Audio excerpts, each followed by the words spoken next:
സുഹൃത്തുക്കളെ, നമ്മളെ മറ്റൊരു വീഡിയോയിലേക്ക് എല്ലാവരും സ്വാഗതം ചെയ്യുകയാണ്. അപ്പോൾ ഈ വീഡിയോയിൽ ഇന്ന് ഇവിടെ പരിചയപ്പെടുത്താൻ പോകുന്നത് നമ്മളെ വേപ്പും തൈ പല ആളുകൾക്കും വെച്ചിട്ട് അത് ഇല ഉണ്ടാവണില്ല, വളർച്ചയില്ല, മുരടിച്ച് നിൽക്കുകയാണ് എന്നുള്ള ഒരുപാട് ഒട്ടനവധി ആളുകൾ നമ്മളെ വിളിച്ച് ചോദിക്കാറുണ്ട്. അപ്പോൾ അതിന് എന്താണ് മരുന്ന്, എന്താണ് വളം എന്ന് ചെയ്യുന്നതിനെ പറ്റിയിട്ടാണ് കൂടുതൽ ആളുകൾ നമ്മളെ അറിയാൻ വേണ്ടി നമ്മളെ വിളിക്കാറുള്ളത്.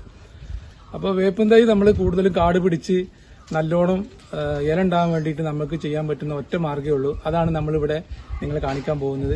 ഇപ്പോൾ ഈ വീഡിയോയിൽ കാണുന്ന ഈ കാണിക്കാൻ പോകുന്ന ഈ മരം നമ്മളിപ്പോൾ ഇവിടെ കട്ട് ചെയ്ത് കൊടുക്കുകയാണ്. ഇതോടെ നമ്മൾ ഒരു പ്രാവശ്യം വീഡിയോ ഇട്ട മരമാണിത്. ഇത് കാട് പിടിച്ച് നിന്ന ഒരു മരമാണ്.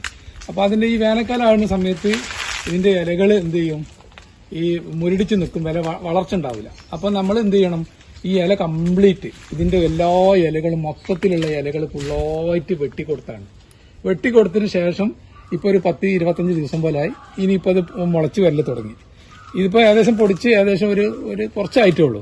ഇനിയിപ്പോൾ ഇത് ഏകദേശം ഒരു മാസം കഴിയുമ്പോഴേക്കാണ് ഈ മരം ഇത് ഫുള്ളായിട്ട് ഇല ഫുള്ളായിട്ട് കാട് പിടിച്ച് ഉണ്ടാവും. അപ്പോൾ ഇതാണ് ഇത്. നമ്മൾ വേപ്പിന്റെ മരങ്ങൾ വെട്ടാൻ വേണ്ടി തയ്യാറാവില്ല. പല ആളുകളും കൊണ്ടുപോയിട്ട് ഇത് വെട്ടിക്കഴിഞ്ഞാൽ നശിച്ചു പോകില്ല, ഉണങ്ങി പോകില്ല എന്നുള്ള ഒരുപാട് ആളുകളുടെ സംശയങ്ങളുണ്ട്. ഒരിക്കലും വേപ്പുമരം വെട്ടിയാൽ ഉണങ്ങി പോകില്ല. അതിന് മോൾ ഭാഗം കുറച്ച് കട്ട് ചെയ്ത് കൊടുത്താൽ മതി. അപ്പോൾ കട്ട് ചെയ്ത് കൊടുക്കുമ്പോൾ പുതുതായിട്ട് ഒരു ബ്രാഞ്ച് അളയിച്ചാൽ അതിന് 2-3 ബ്രാഞ്ചുകൾ പുതുതായിട്ട് വരും. ഇപ്പൊ ഇത് കണ്ടില്ല, ഇതിമേ തന്നെ കണ്ടില്ല. അപ്പോൾ ഒരു കട്ട് ചെയ്ത് വലിയ മരമാണ് കട്ട് ചെയ്തിട്ടുള്ളത്, ചെറിയ തൈയൊന്നുമല്ല. ഇപ്പൊ ഇത് കണ്ട് ഇതിമേ ഒരു 3-4 ബ്രാഞ്ചും അതുപോലെ തന്നെ ഇതെവിടെ ഓരോ കൊമ്പിലും 3-4 ബ്രാഞ്ചാണ് വരിക.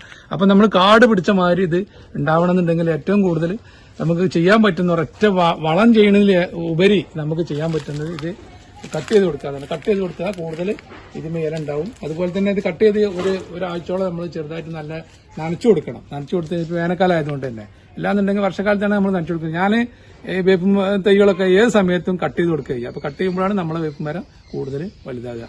അപ്പോൾ നമ്മൾ എല്ലാവർക്കും ഈ കാര്യങ്ങൾ ഒന്ന് ചെയ്തു നോക്കി. അപ്പോൾ ഈ വീഡിയോ നീട്ടിക്കൊണ്ടു പോകുന്നില്ല, ഇവിടെ അവസാനിപ്പിക്കുകയാണ്. നന്ദി, നമസ്കാരം.